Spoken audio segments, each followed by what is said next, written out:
Assalamu alaikum everyone. How are you all? Hope you all and fit and fine. This is Shahin Mahmoud. I'm from Shariatpur, Noria to be more exact. Actually, I live in Dhaka, Mohammadpur to be more exact. Currently, I'm a student of English Fantasy Basic Plus IELTS course. Today is my topic about myself. I'm a student. I have completed my HSC in Humanities in 2021 from Tesgao College, Dhaka.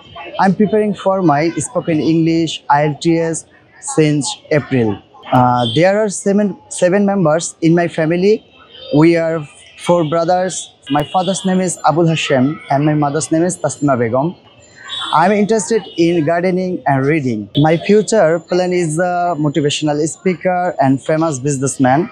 I'm always follow it my father, who is a businessman and honest and positive mindset person. I'm always following my father. My next goal is go to abroad because higher education and support my family.